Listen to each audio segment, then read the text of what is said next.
వస్తారు వాళ్ళు ఇక్కడ మనకి ఇస్తుంది సార్.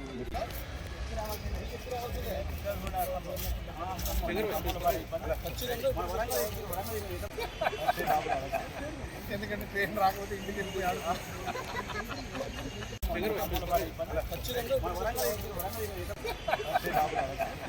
ఎందుకంటే ట్రైన్ రాకపోతే ఇంటికి వెళ్ళిపోయాడు.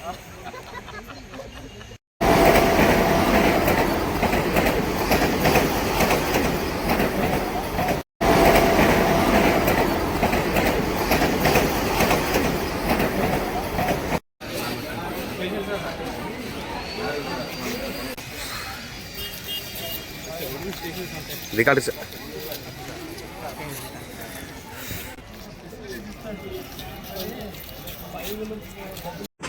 15 నెలల తెలంగాణలో అనేక కార్యక్రమాలకు ప్రధానమంత్రి గారు వివిధ మంత్రులు హామీలు ఇచ్చినా అవి కార్యరూపం దాల్చకపోవడానికి లేదా సమాచారం ప్రకారంగా కిషన్ రెడ్డి గారు ఈ అభివృద్ధికి అడ్డంకిగా నిలుచొని తెలంగాణ అభివృద్ధికి రాకుండా ఉండేటువంటి ప్రయత్నంలో ఆయన ప్రధాన పాత్ర పోషిస్తా ఉన్నారు.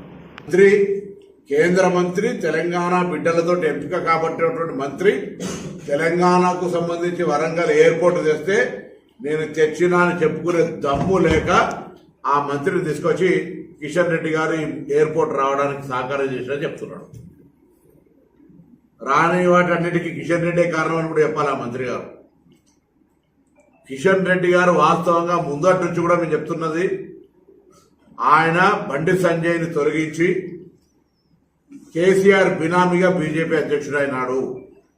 ఇవాళ కూడా కేసీఆర్ గారి ఆలోచన మేరకు మాత్రమే భారతీయ జనతా పార్టీ అధ్యక్షుడిగా పనిచేస్తా ఉన్నాడు. ఆయన రిప్రజెంట్ చేస్తున్న హైదరాబాద్కు సంబంధించి కూడా ఏం నిధులు తీసుకురాలే.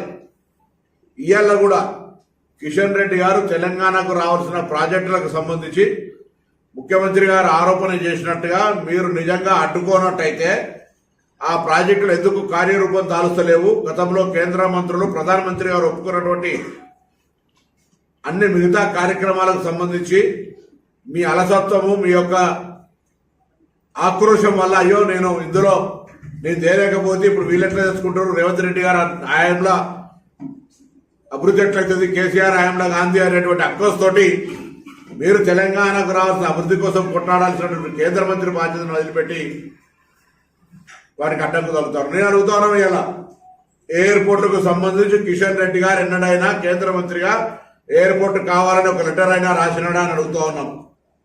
తెలంగాణ బిడ్డగా నిజంగా ఒకవేళ మీ డిఎన్ఏ తెలంగాణ రక్తం అయితే తెలంగాణ అభివృద్ధి కోసం గట్టిగా ప్రధానమంత్రిని తీసుకుని ఒక డెలిగేషన్ రాబట్టే ప్రయత్నం లోపల కిషన్ రెడ్డి వైఫల్యమైందో, కేంద్రం నుంచి తెలంగాణకు రావాల్సిన నిధుల సేకరణ విషయం లోపల కిషన్ రెడ్డికి స్ట్రాటజీ లేదు, కిషన్ రెడ్డి దగ్గర ఒక ఆలోచన లేదు. ఎంతసేపు కేసీఆర్ వాళ్ళ స్నేహితుడికి ఎట్లా లాభం జరగాలి, ఆయన కంటే మంచి పేరు ఎవరికి రావద్దు అనేటువంటి ఆలోచన తప్ప ఇంకొకటి లేనే లేదు. పక్క రాష్ట్ర మంత్రిని తీసుకొచ్చి ఇగో ఇది కిషన్ రెడ్డి గారు చొరవతోడని చెప్పుకునేటువంటి దుస్థితి, అవమానకరమైనటువంటి పరిస్థితి తెచ్చుకోకు. కుల సర్వేకు సంబంధించి 12వ తారీఖు నుంచి 28వ తారీఖు వరకు మరొక అవకాశం ఇచ్చినాం. అవకాశం ఇచ్చిన తర్వాత కూడా నేను వాళ్ళందరికీ కూడా స్వయంగా వాళ్ళకంతా ఎందుకో ఇబ్బంది ఉన్నదని ఫారాలు కూడా పంపిన కేసీఆర్ గారికి, హరీష్ రావు గారికి, కేటీఆర్ గారికి. కానీ వాళ్ళు ఇప్పుడు కూడా మొన్న కూడా మళ్ళా ఈ సమాచారాన్ని ఇవ్వలే. సో వాళ్ళకు ఈ అంశం మీద మాట్లాడే నైతిక హక్కు లేదు. ఈ యొక్క ఏ విధమైన ఆలోచనలో ఉన్నారో బీజేపీ పరిస్థితి ఉందో చూడబోతా ఉన్నారు. షెడ్యూల్ 9లో పెట్టి తమిళనాడు మాదిరిగా ఇవ్వమని మేము కోరుతున్నాము. ఇది సాధించి పెట్టే బాధ్యత ఈ రాష్ట్రం నుంచి ప్రాతినిధ్యం వహిస్తున్న కిషన్ రెడ్డి గారిది, బండి సంజయ్ గారిదే. ఈ ప్రాజెక్టులు ఎందుకు వస్తలేవు? హైదరాబాద్ నుంచి వయా కరీంనగర్, సిద్దిపేట్, రామగుండం, మంచిర్యాల దాకా 8 లైన్ల రోడ్డు కావాలి. ట్రాఫిక్ మాకు వేరే ట్రైన్ రూట్ లేదు. ఇది కేంద్ర ప్రభుత్వం బాధ్యత. రాష్ట్ర ప్రభుత్వం భూసేకరణకు సంబంధించి అన్ని రకాల సహకారం చేయడానికి సిద్ధంగా ఉన్నది.